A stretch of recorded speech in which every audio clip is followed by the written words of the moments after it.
Olá pessoal, já tem uma galerinha chegando, boa noite. Pessoal que vai chegando aí, acenem, deem sinal de vida, isso me ajuda muito. Falem qualquer coisa aí, porque aí quanto mais vocês falarem aí, mais o Instagram vai me colocar a minha cabeça ali rodando coloridinha para as pessoas entrarem, para as pessoas serem avisadas que a gente já está ao vivo. E a cores, a galera dando, acenando, é isso aí, boa. Boa, galera de fé. Deixa eu ver, Marilene, Arthur, Adriana, a Tami, óbvio, né, gente? Isa, Dai, Mari, Josiânia, show, muito legal.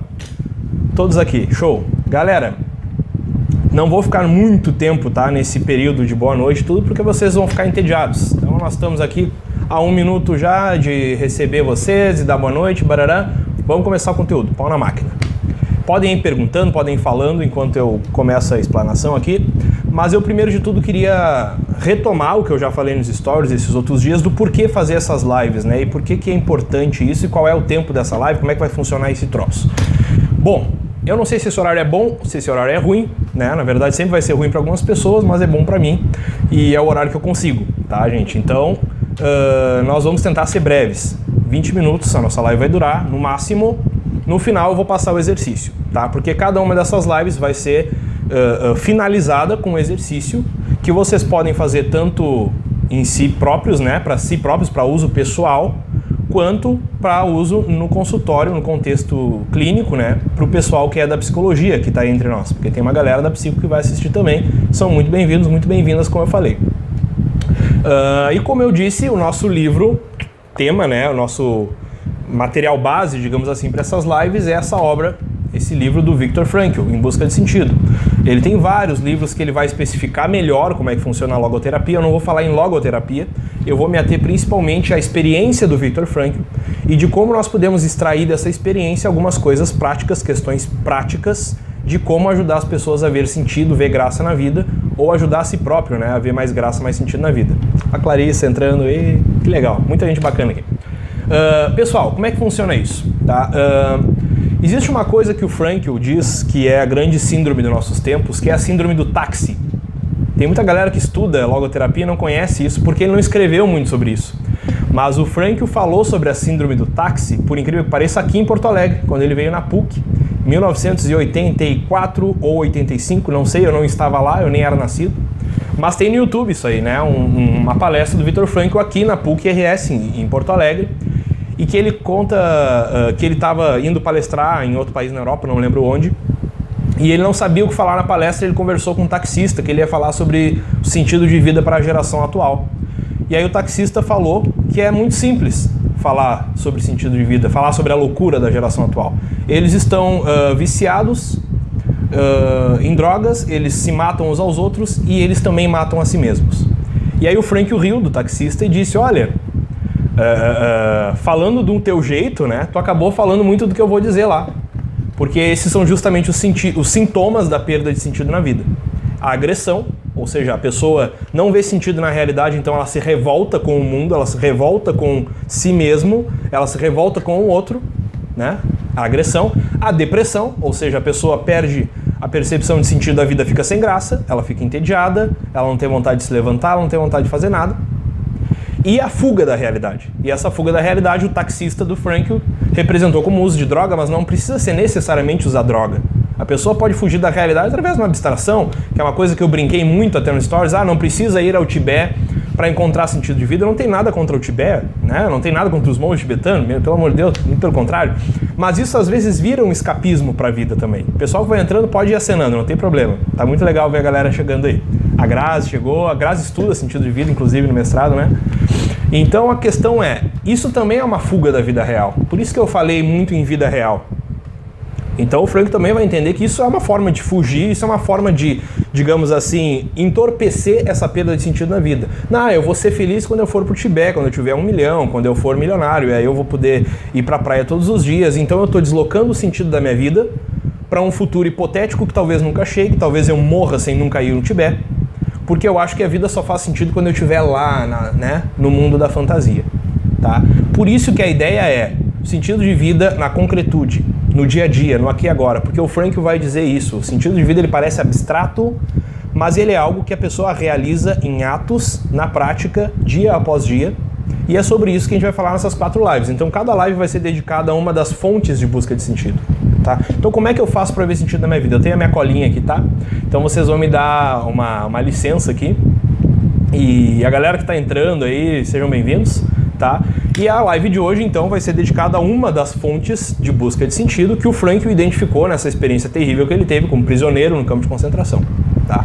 Então ele vai nos dar caminhos que ao longo da história da humanidade, isso não é invenção do Frankl, isso foi uma percepção do Frankl, que ele registrou belíssimamente na sua obra, de como o ser humano vê sentido nesse troço todo que a gente tem aí, né, cara, que é a nossa existência. E hoje nós vamos falar sobre beleza e amor.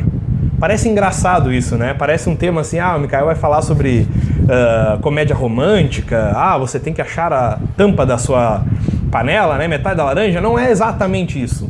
Pode ser também. Mas na verdade isso é reflexo de algo muito profundo. Então para quem tem o livro aí, toda live a gente vai falar de um trechinho do livro. Para quem tem o livro aí, peguem lá na página 55. Se alguém tem o livro aí, diz eu tenho. Deve ter poucas pessoas aí, mas eu aconselho vocês a comprarem ou baixarem esse livro. Página 56, 55 e 56, especificamente, Frankl relata algo muito impactante, talvez a parte mais impactante dessa narrativa toda do que ele viveu no campo de concentração, que é a visão que ele teve da esposa, né? Então ele estava num dia ali de trabalho, né, escravo, na verdade um trabalho talvez subhumano, eu poderia dizer, como é o trabalho escravo, né? Então era mais um dia que o cara tava lá, ele descreve que o pé dele estava cortado, que o pé dele não cabia no sapato, de tão inchado que estava o pé dele. O Arthur tem. Então ele estava ali descrevendo aquela cena horrenda, aquele dia de trabalho, né? Em que ele estava com os pés inchados, os pés estavam tão machucados, tão inchados que não entravam no sapato, e ele estava ali desnutrido. As pessoas morriam de tifo no campo de concentração, pra vocês terem uma ideia. As pessoas morriam de doenças assim, aparentemente inócuas para o organismo. E ele disse que no momento extremo da dor e do desespero dele, ele viu a esposa dele. E ele não deixa claro se... o livro, na verdade, dá a entender, a narrativa dele dá a entender que foi uma alucinação, ou seja, o Frankl alucinou que a esposa dele estava ali, porque ela estava ali diante dele, bonita, né? E correndo em direção a ele. E ele disse que aquela visão, aquela alucinação, que ele nem sabia se era verdade ou não, mas que não fazia diferença, o que importava que era a visão da pessoa amada, a visão de alguém que ele ama, e aquilo naquele momento deu o último respiro, né, para ele seguir mais um dia de trabalho escravo, né, totalmente desumano dentro do campo de concentração. Mas mais do que isso, na página 57, nós vamos falar, vamos ver, né, o relato do Frankl falando de outra coisa que eu também trouxe muito na divulgação dessa live, quero falar aqui, que é sobre as lembranças da vida cotidiana. Por isso que a gente não tem que ficar só com a abstração de ir para o Tibete, né? Porque no campo de concentração, o Frankl diz que as pessoas sentiam falta era da vida comum, cara. E essa vida que a gente tem. As pessoas sentiam falta de poder acordar e saber que eu posso simplesmente escolher que roupa eu vou botar, tomar um café da manhã, que eu vou tomar um banho com calma, que eu vou me sentar numa mesa, eu vou degustar meu alimento, eu vou ver o sol. Eles morriam de saudade da vida cotidiana, da beleza da vida cotidiana. E por fim, outro trecho que eu quero trabalhar nessa live, na página 58 a 59, na verdade assim, peguem da página 55 até 59, né? Mas especificamente 58 e 59, o Frankl vai comentar sobre como que eles se reuniam, quando dava, para contemplar a natureza. E que aquilo era um dos poucos momentos de alívio que aqueles caras tinham. Olá Camila, tudo bem? Vi que ela deu oi aqui, a Rafa, olha a Rafa. Rafa é minha colega de Juvenal Miller, ensino fundamental, média. Instagram é isso, né? Junta pessoas de épocas muito diferentes da tua vida, isso é muito legal. E aí, voltando, né? O Frankl conta então que esse era um dos poucos momentos de alívio, de dor que eles tinham, quando eles se juntavam para ver um pôr do sol, para contemplar a natureza, ou às vezes tinha um bichinho, qualquer bicho, um pombo, que passava, querendo ou não ver aquele pombo, lembrava deles da natureza, lembrava deles do mundo lá fora, que lá fora daquele campo de concentração seguia existindo um mundo onde o pôr do sol era bonito, onde tinha água, onde tinham animais, onde as pessoas estavam lá em algum lugar do planeta Terra, tomando seus cafés da manhã tranquilas e não sofrendo aquilo que elas estavam sofrendo. Então a gente vê em três coisas, gente. Três coisas a gente tem aí. A contemplação da beleza, através da natureza, através de contemplar a natureza, tá? Outra coisa que eu esqueci de falar, eles também se reuniam para ter alguma manifestação artística no campo de concentração. Então eles cantavam, eles representavam alguma peça, porque naquela época, né, a educação europeia já era formidável, os caras tinham peças decoradas e poesias decoradas, então eles recitavam poesias, eles contavam histórias, quase como que a gente fazia na antiguidade. Então eles também tinham um momento de contemplação da beleza através da arte, então eu já falei da natureza, da arte, né, contemplação da beleza, perdão, através da arte, e a contemplação da pessoa amada, ainda que ela não esteja lá. Então, mesmo que Frankl, a esposa dele também era prisioneira de um outro campo de concentração, mas ainda assim, ver ela, ainda que numa alucinação, ajudou o cara a ver sentido e a ter esse último respiro de esperança, de força para lidar com aquilo. É sobre isso que a gente vai falar hoje. Mikael, tu disse que ia, né, me ajudar a ver isso na vida real, na vida prática. Por enquanto tá contando o Frankl. Beleza, agora nós vamos no segundo momento da live. O que saber disso me ajuda a ver mais graça na minha vida ou ajudar o meu paciente a ver mais graça na vida dele?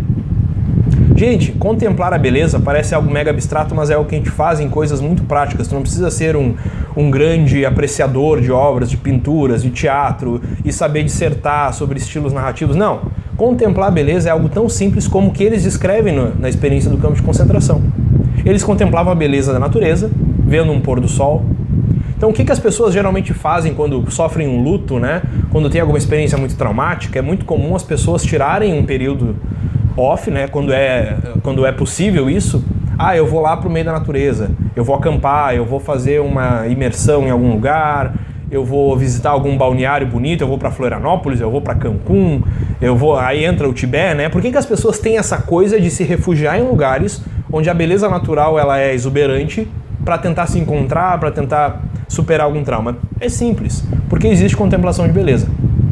E a contemplação da beleza é uma das formas de ver sentido na vida. Eu acho graça na vida quando eu estou rodeado de coisas bonitas. Pode ser um filme, pode ser uma música, pode ser obras de arte, pode ser contemplação da própria natureza. Então pensem vocês aí, tá? Em uma música que tu ouve, ou que alguma vez tu ouviu e te deixou arrepiada, dos pés à cabeça, tá? É incrível, isso é uma experiência humana que existe há séculos, de tu ouvir uma música e literalmente os pelos arrepiam. Alguém aí já passou por isso? Diz, pelo amor de Deus, eu não posso ser o único, né, que já experimentou isso, mas eu sei que eu não sou, porque tem estudos, inclusive, sobre qual é o efeito desse tipo de música, né? Quando eu estou ouvindo uma música ou estou assistindo uma peça de teatro e a pessoa se arrepia ou a pessoa se comove, isso é contemplação da beleza. E isso, acreditem se quiser ou não, faz muito bem para a saúde mental, muito mais do que eu ficar vendo frases no Instagram dizendo seja feliz, seja resiliente. Pô, mas como é que eu faço isso na prática, né? Então, essas são formas de contemplação da beleza. Eu vivo dizendo aqui nos stories, ano passado a gente falou muito, né, sobre como o próprio exercício físico pode ser um momento para a pessoa contemplar a natureza. Então, em vez de ficar caminhando numa esteira, tu pode muito bem caminhar num parque, num lugar onde tu possa ver a natureza, né, que tu possa ver um pôr do sol. E aí eu fiz um stories ano passado sobre isso, que foi muito impactante, que as pessoas falaram, nossa, eu não imaginei que pensar sobre isso ia fazer eu refletir tanto, que eu fiquei pensando, poxa, é verdade, quanto tempo que eu não vejo verde na minha frente. Eu moro em Porto Alegre, aqui até que é uma cidade verde, mas é uma cidade que não tem água. Então, quando as pessoas vivem em lugares muito inóspitos e feios e mal cuidados, tá? Isso dificulta muito a percepção de sentido. Por que raios as pessoas se sentem tão bem na Europa, né? Eu fiz a minha Eurotrip, aí eu ando pelas ruas lá em Barcelona, sei lá o quê, eu me sinto bem só em estar lá porque é tudo bonito, né? E isso é próprio da cultura europeia, essa coisa de construir a beleza no próprio ambiente onde se vive, isso realmente faz diferença. Então tem estudos até na área da psicologia comunitária que falam muito sobre a beleza do espaço onde se vive e como isso impacta na saúde mental das pessoas. Então isso não é só um fetiche, né, gente? Então, por favor, entendam isso, que eu não estou falando que vocês agora têm que virar apreciadores de quadros, e aí, né, eu tenho aqui meus quadros, né, de arte clássica, eu gosto de arte clássica, tem gente que não gosta. Eu não estou dizendo isso, eu estou dizendo que vocês podem apreciar a beleza através de coisas muito simples, como uma música que eu escuto, como a apreciação da natureza, eu tenho uma visão da natureza, nem que seja por foto, ou pode ser viajando, ou pode ser eu simplesmente indo caminhar num parque em vez de caminhar na esteira, que eu caminho sem sair do lugar olhando para uma tela de TV. É uma coisa que eu acho meio nonsense, mas tem gente que gosta. E tem uma outra coisa, né? Voltando para a realidade do Instagram. Às vezes a pessoa vai ver beleza, gente, em coisas tão banais como um prato de comida bem feito. Tu olha esse feed de Instagram, tem um monte de páginas de Insta Food, Insta não sei o que, aquela mesa bem posta, colorida, harmônica, né? Ou tem gente que gosta de roupa, gosta de moda, aí a pessoa aprecia a beleza das coisas através disso, né? Desse ato de ver roupas bonitas, ou sei lá, ou tu gosta de decorar a tua casa, ou a pessoa se arruma, bota uma roupa bonita e ela se sente melhor, aquilo faz um efeito no bem-estar dela justamente por isso. Ela está enxergando beleza em si mesma ao fazer isso. E eu não estou dizendo que tem que ser maquiagem, eu não estou dizendo que tem que ser roupa social. É a roupa em que tu te sente bonito, pô. Então, se sentir bonito é importante. Pensem que esses homens no campo de concentração se sentiam horrendos, eles se sentiam quase sub-humanos, porque eles estavam desnutridos, eles estavam sujos, eles estavam suados, eles estavam machucados, eles não podiam escolher a roupa que eles usavam, raspavam os pelos inteiros deles, ou seja, isso despersonaliza totalmente a pessoa, porque a construção da minha personalidade também passa por isso, por eu enxergar a beleza em mim e me tornar bonito da forma que eu quiser. Então faz diferença sim tu vestir uma roupa bonita, sei lá, tu te olhar no espelho e tu ver, nossa, hoje eu tô legal, ou sei lá, eu não tô muito bem, mas se eu daqui a pouco botar uma maquiagem, ou botar uma roupa diferente, botar um perfume, aquilo parece que dá um up na gente, né? Isso pode ser algo idiota, mas pode ser uma forma de contemplar a beleza não só na vida, mas em si próprio. Por isso que eu digo que são coisas da vida concreta, da vida real. Então isso pode ser, essas coisas que eu estou falando podem ser tarefas de casa para cada um de nós, inclusive para nossos pacientes. Então, fulano, eu me sinto mal comigo mesmo, minha autoestima. Bom, vamos começar com coisas bem concretas. Fulano, começa a vestir roupas que te fazem ficar bonita, te sentir bonita. Roupas que tu escolheria se tu fosse numa festa, numa formatura, sei lá o que, tu vai começar a usar elas no dia a dia. Ah, mas isso é fútil, Mikael. Não, isso não é fútil. Isso é a pessoa se vendo como um objeto de beleza também. Isso ajuda ela a ver sentido. A palavra ver sentido, ela até não é específica, é muito mais uma percepção de sentido. De alguma forma a pessoa se sente um pouco mais com graça na vida quando ela vê algo bonito, ou quando ela se sente bonita, ou quando ela está diante de algo bonito, seja uma obra de arte, uma orquestra, uma música, um filme, whatever, né? E por fim, claro, né, gente, não vamos ignorar a questão do amor. Né? Como eu falei, como a gente abriu a live da visão do Viktor Frankl sobre a própria esposa, essa alucinação que ele teve, que a esposa dele estava na frente dele. Então, contemplar a pessoa amada também tem um efeito tremendo na percepção de sentido de vida. Então a gente pega uma narrativa comum do brasileiro, né? Que é aquele cara que está cansado, está estressado do trabalho, exausto, porque a vida dele está um saco, porque o trabalho dele é estressante. E aí eu já ouvi isso da boca de muitas pessoas. Mas quando eu chego em casa e eu vejo a carinha do meu filho, do meu bebezinho, cara, aquilo ali pra mim é tudo. Aquilo faz eu ver que tudo faz sentido. Aquilo faz eu ter força pra trabalhar o triplo se for necessário. Só ver o meu filho, só ver. O filho dele nem fala ainda. É um bebezinho. Quem tem bebezinhos aí, diga aí, quem é que tem um bebê, sobrinho, filho pequeno, né? Isso tem um efeito muito grande na gente, porque isso é contemplar a pessoa amada. Isso foi que Frankl vivenciou, mesmo que por uma alucinação, naquele momento no campo de concentração. O simples fato de contemplar a pessoa que tu ama e saber que de alguma forma aquele sofrimento que tu vives é indiretamente ou diretamente por causa daquela pessoa, e que tu vai enfrentar ele porque aquela pessoa te aguarda ali em algum lugar, isso traz percepção de sentido para a pessoa. Então essas duas vias da contemplação da beleza e do amor, até porque a pessoa que a gente ama, a gente vê beleza nela, a gente confunde muito beleza com atração sexual. Então quando eu digo que a pessoa tem que ficar bonita, tem que se sentir bonita, eu não estou dizendo que a pessoa tem que se sentir atraente sexualmente, eu não estou dizendo que tem que se sentir sexy. Tá? Existe beleza, por exemplo, já falei isso em aula, existe beleza em uma senhorinha de idade, assim, de 90 e poucos anos, com um sorriso de orelha a orelha, caminhando numa praça. Olha que cena linda, né? Na aula de desenvolvimento humano, aqui no pessoal da educação física, na aula de velhice, eu coloco a foto de uma senhorinha exatamente assim. É uma senhorinha com seus 90 e tantos anos, quase centenária, com um sorriso de orelha a orelha. É lindo ver, é lindo, é uma cena bonita, eu vejo beleza naquela senhora. Mas não quer dizer que eu estou atraído sexualmente por ela. Então a gente confunde muito, a gente acha que beleza é só gerar atração sexual no outro. Eu estou falando de outra coisa. tá? Beleza, ela é muito mais ampla do que isso, um tanto subjetiva também, tá? Mas enfim, gente, nós já estamos aqui chegando em 20 minutos de live, eu disse que a gente não ia passar muito disso. Essa explanação é só um convite, né, para fazer uma espécie de estudo guiado do livro. Quem tem o livro, leia, por favor, vale muito a pena. Quem não tem, busca esse livro. Então hoje, especificamente, nós vamos focar nessas páginas de 55 a 59, que ele vai descrever essas quatro coisas, perdão. Contemplação da beleza através da natureza, quando os prisioneiros se juntavam para ver um simples pôr do sol, e aquele simples pôr do sol dava força para seguir adiante, tá? Contemplação da beleza na arte, ou seja, eles se juntavam para recitar um poema, para lembrar de algum teatro ou para fazer alguma encenação, e aquilo era um alívio tremendo para o sofrimento que eles sentiam, tá? Contemplação da beleza na pessoa amada, tá?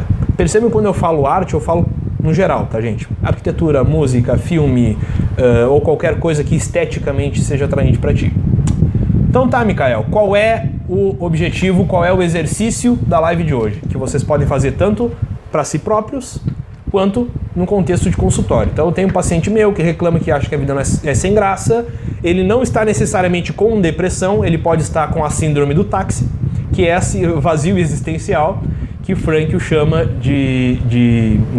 é um dos sintomas da perda de sentido, esse vazio existencial, que o Frankl deu esse nome engraçado de síndrome do táxi nessa ocasião aí do táxi. Quem chegou agora vai ter que assistir depois a live, não vai entender nada do que é a tal da síndrome do táxi. O exercício é muito simples, gente, tá? Eu vou convidar vocês a identificar 3 fontes de contemplação de beleza que vocês tenham na vida de vocês. Pode ser uma fonte de contemplação de beleza natural.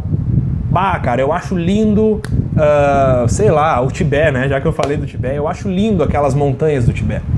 Eu acho lindo a água, sei lá, de alguma praia do Nordeste. Eu acho lindo, sei lá, a Bahia, eu acho linda a Praia do Cassino, sei lá, cara, tá? Ou pode ser alguma fonte de beleza na arte. Quando eu falo arte, lê-se arquitetura, pode ser uma igreja, uma catedral gótica que eu vejo muita beleza nelas, pode ser um quadro, pode ser uma música, pode ser um trecho de uma música, de uma sinfonia. Qualquer música que um dia te fez ficar arrepiado, arrepiada, ela provavelmente é uma música onde tu contemplou muito beleza, onde tu de alguma forma foi tocado emocionalmente por aquilo, tá? Pode ser uma música, pode ser um filme, pode ser simplesmente um prato de comida que eu acho bonito, sei lá, tem uma galera que é super fitness aí e tem estudos já que vão trabalhar essa ideia do quanto que a comida ser bonita ajuda o cara a manutenção de uma dieta, por exemplo. Então daqui a pouco tu contempla a beleza num simples prato de comida bem arranjado, bonito, com um vinhozinho, né, aquela mesa posta, dane-se, né? Vocês que vão escolher. Pode ser uma pessoa, né, também. Pode ser um de cada. Arte, natureza e pessoa. Pode ser uma foto de uma pessoa, onde tu contempla beleza nela, ou foto de uma pessoa amada, que provavelmente tu também vê beleza numa pessoa que tu ama, né? Foto de um nenezinho, foto de um... Eu falei em pet até, né? Pode ser foto de um pet. Ó, desde que eu comprei, eu aluguei, sei lá, que aluguei não, né? Desculpa, gente. Desde que eu adotei, eu quis dizer, o meu pet, a minha vida teve mais graça. Então sim, tem pessoas que são muito apegadas com os animais e tal, e essa relação do ser humano com o animal também é muito importante. Ó, a Mara botou aqui nascer e pôr do sol, já escolheu uma fonte de beleza natural. É isso aí, show.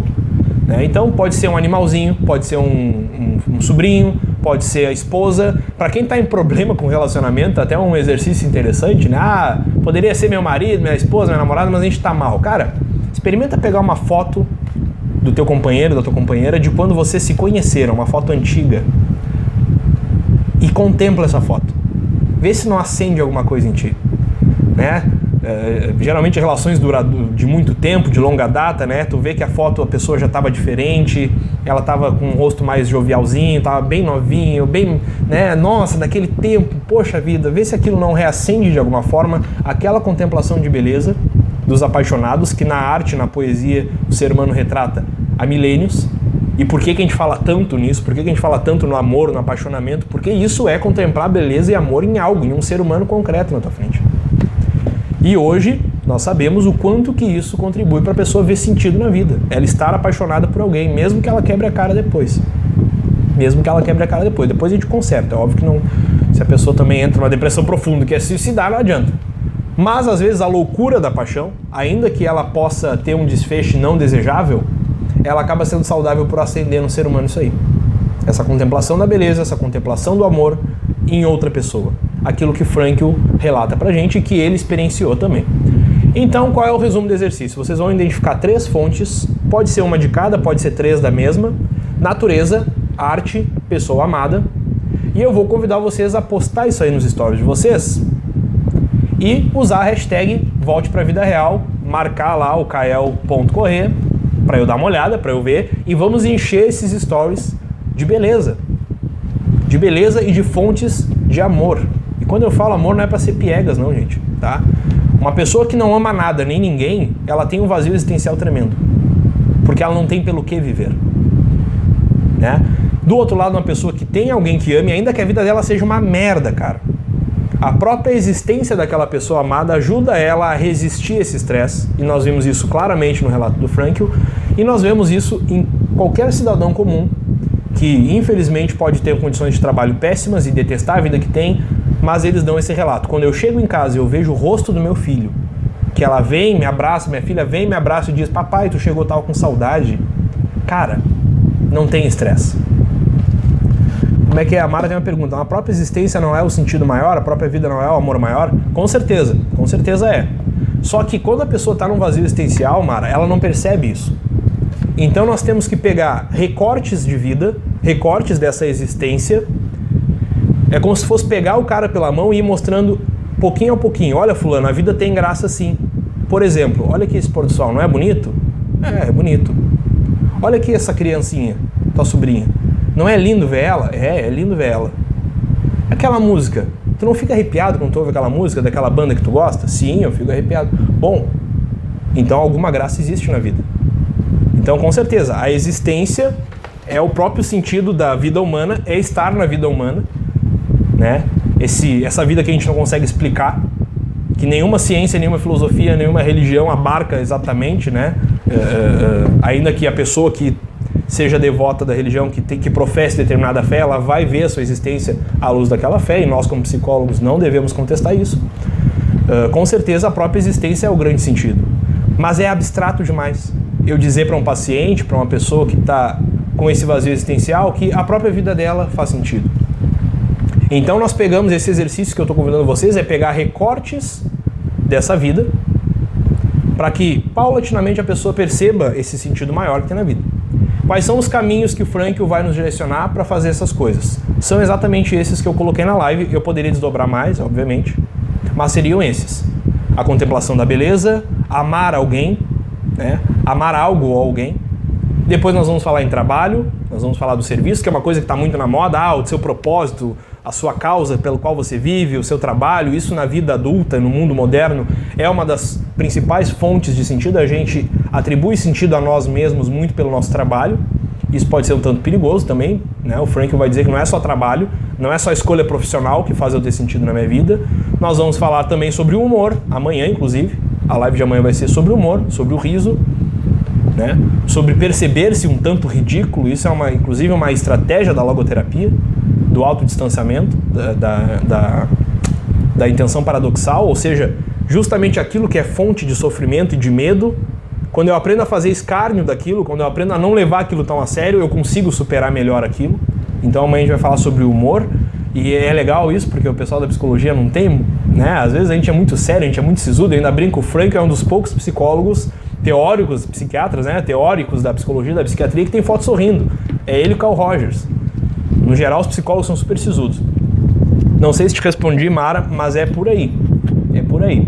Quando o indivíduo está no vazio existencial e não vê sentido na vida, o caminho mais fácil é ele olhar 360 graus e na vida concreta, nas migalhas da vida, ele ir vendo sentido aqui, sentido ali, contempla a beleza aqui, contempla a pessoa amada, tem arte na vida dele, ele começa a servir a uma causa maior que ele, seja pelo trabalho, seja pela vocação qualquer dele, seja por uma caridade que ele faz. Ele começa a não se levar tão a sério, ele começa a voltar a ter humor no seu dia a dia, e em última instância, nossa última live, ele vai conseguir ver o próprio sofrimento dessa vida com mais sentido. Porque ele vai ver que o sofrimento é como se fosse um preço inevitável de estar vivo, e ele existe junto com tudo isso. ele não constitui toda a vida do cara. A vida do cara não é composta só por sofrimento. E ainda que tenha sofrimento, ele tem um sentido maior, que é a grande lição que o Frankl diz, né? É difícil imaginar que o nosso sofrimento, ainda que ele seja... Cada pessoa sabe o peso de sua cruz, como diz o ditado, né? Mas é difícil imaginar que a minha vida seja mais sofrida do que a vida que o Frankl levou naquele campo de concentração, que aquelas pessoas tiveram naquela condição de extremo estresse, né? Condições extremas de catástrofes e de trabalho escravo, né? É uma condição extrema de sofrimento. Então, se pessoas naquela condição extrema de sofrimento conseguiram ver sentido e conseguiram resistir melhor, né? Ter mais resiliência, é uma palavra que está muito na moda, que o Frankl não usa esse termo, né? Dentro daquela condição extrema, quem dirá nós, afegão médio, como diz o ditado no jargão popular, quem dirá o efeito que isso não pode causar em nós, na nossa vida? Que nós temos sofrimento sim, mas nós não estamos naquele nível de barbárie que foi ocasionada por essa anomalia do ser humano que foi o nazismo, né? Então, tudo isso também é um convite para a gente refletir sobre isso, né? O quanto que o totalitarismo e essas ideologias malucas do século XX podem levar o ser humano ao extremo da miséria, né? O quanto que isso também vai meio que na contracorrente daquilo que o Frankl está nos apontando para descobrir, que é nesse ser humano que contempla a beleza, nesse ser humano que produz a arte, nesse ser humano que faz catedrais e músicas e sinfonias, nesse ser humano que ama uma pessoa, nesse ser humano que sorri, que faz humor, né? Esse mesmo ser humano pode ser tão doido a ponto de produzir justamente a miséria que o próprio Frankl estava sendo vítima naquele momento. Então, gente, perguntas, nós já estamos em 31 minutos. Todo mundo entendeu o exercício? Identificar 3 fontes de contemplação da beleza ou de contemplação do amor. Vocês vão escolher isso aí, eu vou convidar vocês a postar essas 3 coisas. Marca meu nome lá, marca a hashtag Volte para a Vida Real. Eu não sei se alguém tem alguma dúvida, alguma pergunta, vocês podem fazer. Se não, da minha parte é isso. Eu vou colocar depois aqui no feed o resumo do exercício, tá? Essa live vai ficar gravadinha até amanhã, então vocês vão ter 24 horas para rever e quem não viu vai ter 24 horas para assistir. Depois ela vai sumir. Tchau, acabou-se. Alguma dúvida? Todo mundo entendeu o exercício, sim ou não? Alguma dúvida? Alguém não entendeu? Não. Então tá todo mundo por dentro da coisa. Eu quero ver vocês fazerem isso aí, hein? E como eu disse, gente, não quero fazer, mas eu achei legal isso aí. Eu posso daqui a pouco aplicar isso no consultório? Claro que pode, cara. Tu não precisa ser de uma abordagem teórica X ou Y. Diga-se de passagem, isso não te torna logoterapeuta, né? Tu não precisa professar a logoterapia para usar isso, né? Isso é uma questão de saúde mental genérica. Tu convidar o teu paciente, tu ajudar ele a exercitar esse sentido, né? Essa percepção de sentido através da beleza das coisas, através da beleza da natureza, da arte ou de uma pessoa amada. Isso é universal. E o próprio Frankl diz isso, né? Ele não se propôs a criar um modelo terapêutico rígido, ortodoxo, onde tem que professar a logoterapia e abrir mão de tudo o que tu considera de técnicas e de visão do ser humano. Ele só nos convida a olhar para essa outra dimensão do ser humano, que é a dimensão do sentido. Então ele não nega, inclusive, a eficácia das terapias comportamentais. Agora é mais papo entre psicólogos aqui, né? Só um parêntese. Pessoal, vocês dizem que sim, tá tranquilo, ficou claro. Eu vou abrir uma caixinha aí de perguntas também, se alguém quiser perguntar ou comentar o que achou da live, beleza? Vou colocar o exercício no feed. Adorei, vou usar com meus pacientes. Isso aí, Carol. Bom, perfeito. Usem mesmo, pode usar. Vai dar certo, vai funcionar e apliquem isso em vocês. Apliquem isso em vocês, isso vai fazer diferença até pra gente ter essa sensibilidade a olhar para o nosso paciente. Ter empatia de ver que o cara talvez não esteja vendo sentido na vida, porque realmente ninguém ensinou ele como é que se faz isso passo a passo.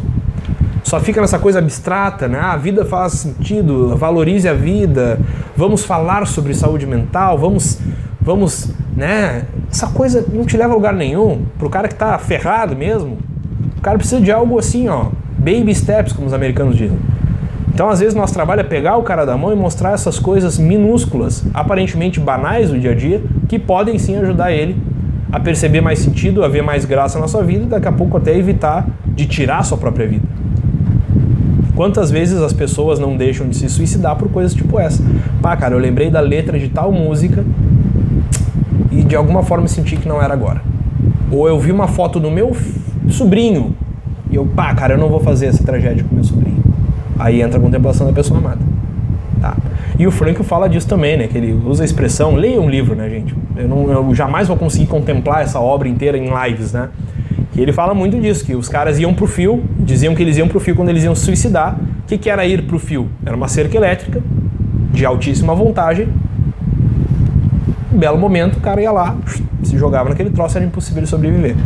E eles começavam a ver que o cara ia pro fio, que o cara tinha decidido ir pro fio, quando ele começava a fumar os cigarros dele. Eles tinham 1, 2 cigarros que eles ganhavam depois de tantos dias de trabalho, eles ganhavam 1, 2 cigarros de prêmio. E aí os caras fumavam um pouquinho e apagavam, fumavam um pouquinho e apagavam, para aquele cigarro durar. Quando o cara começava a fumar o cigarro todo, ou às vezes dava o toque de levantar pro trabalho, o cara não levantava, ali eles já sabiam, o cara foi pro fio. Então essas coisas aqui não são bobagens, tá, gente? É só um convite pra gente ver a seriedade disso pra vida das pessoas e talvez pros pacientes de vocês ou de vocês mesmos. Sem isso a vida perde a graça e sem isso a pessoa pode até cogitar ir pro fio, tá? E com a presença dessa contemplação, dessas coisas que a gente vai falar não só nessa live, mas nas próximas, às vezes é esse pontinho, esse fiapinho que impede a pessoa de ir pro fio. Tranquilo? Então, assim, a vida simples, cotidiana e banal, ela pode ter muito sentido. E essa é outra grande lição que o Frankl diz, como eu falei ali nas páginas que eu citei aqui, acho que é 55, né? Que ele diz, a coisa que a gente mais sentia saudade era da vida comum, dessa vida que a gente reclama aqui. A gente sentia uma falta tremenda de poder acordar, tomar um café da manhã, tomar um banho, se sentar e ler um jornal. E saber que eu não vou ser morto a qualquer minuto. Que ninguém vai me dar uma chicotada. Que não vai ter um colega de quarto meu morrendo de tifo do meu lado. Então, a vida comum, a vida cotidiana, ela tem muito mais sentido do que a gente tende a ver. Por isso que esse convite à reflexão ele é tão importante, por isso que eu me dediquei a fazer isso. Isso é um conteúdo que foge um pouco do padrão dos conteúdos que eu tenho postado aqui. Mas ele, de certa forma, é o que baseia todo o meu trabalho, inclusive no esporte, com atletas. E nesse processo que eu expliquei nos stories, da pessoa se reconhecer na sua própria vida e ver graça em si mesma e na sua própria vida. Sem essas coisas que a gente vai trabalhar nessas 4 lives, eu, Micael Correia, como psicólogo, não vejo como trabalhar a saúde mental da pessoa. Se ela não tem humor, se ela não vê graça nas coisas, se ela não contempla beleza, se ela não ama ninguém, se ela não tem um trabalho que faz sentido, se ela não aprende a lidar com o sofrimento ou ver sentido no sofrimento, não existe saúde mental. Porque a gente sabe, já é mais velho que andar pra frente, que saúde mental não é só ausência de doenças, de transtornos psicológicos. É muito mais do que isso. Então a psicologia positiva já recupera, já acaba resgatando muito dessas coisas que os psicólogos humanistas, existenciais, como o Frankl, já falavam há muito tempo. A questão é que essa galera não escreveu artigos, não fez estudos randomizados. Hoje em dia a psicologia positiva faz estudos, faz análises clínicas, usa estatística avançada, consegue falar o mesmo que os caras já estavam falando, mas com evidências que a ciência moderna preza, né? Que o nosso mundo moderno preza. Então a psicologia positiva é muito bem-vinda também pra gente pensar sobre isso. Beleza? Gente, foi legal, né? Acho que foi legal, né? Pelo feedback de vocês, acho que foi bacana. Vamos seguir conversando nos stories aí. O exercício vai estar no feed, o resumão dele.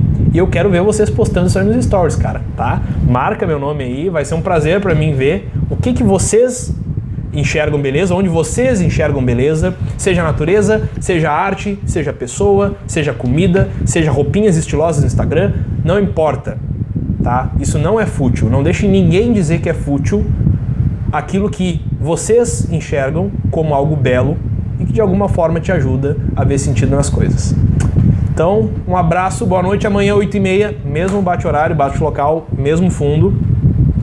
E eu encontro vocês aqui, 8h30, vou botar mais um lembrete para vocês não se perderem, não se atrasarem, tá beleza? E um grande obrigado aí para dedicarem um pouquinho do domingo de vocês a me assistirem. E eu espero que tenha feito sentido. Eu tinha que fazer essa piada, né? Espero que tenha feito sentido essa minha live sobre sentido de vida. Então, vamos que vamos, gente. De volta para a vida real. Não vamos fugir dela porque ela é muito boa. Até mais, boa noite.